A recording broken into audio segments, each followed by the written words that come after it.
Yeah, well, we did, I won every swing state, as you know, by a lot. And I won the popular vote by a lot. And we won the counties. If you look at the counties and district plan, we had 2,725, and they had 501. That's why the map is all red.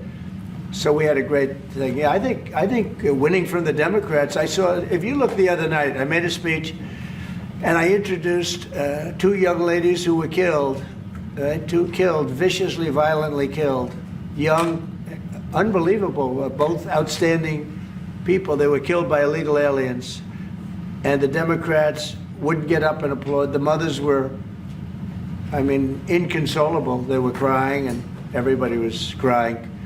The Democrats sat there with stone faces. They didn't clap, they didn't stand, they didn't do anything.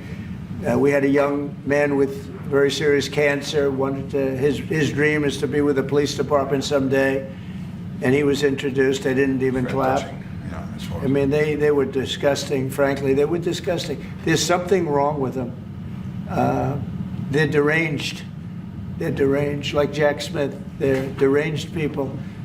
And I never saw anything like it. I'm standing up and I introduced the mother and the parents of these two young girls that were just recently essentially killed, violently killed. And the Democrats are like this. It's so sad.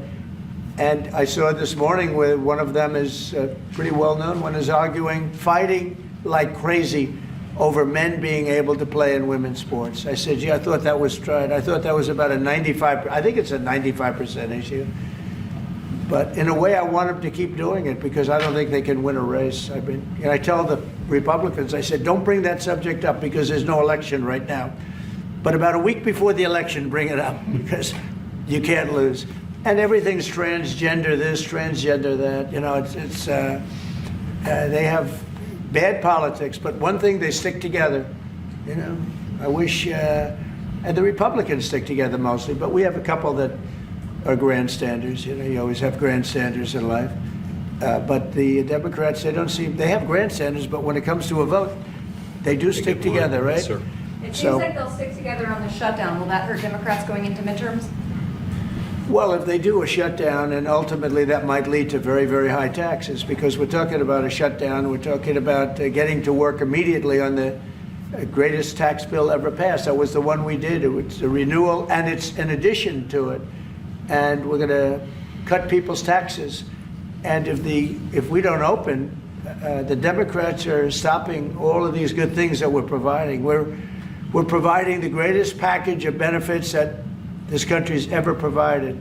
The biggest part of that's going to be tax cuts for the middle class and for businesses, small businesses, employers, people that hire people in jobs. And if it's shut down, it's only going to be, if there's a shutdown, it's only because of the Democrats. And they would really be taking away a lot from our country and from the people of our country.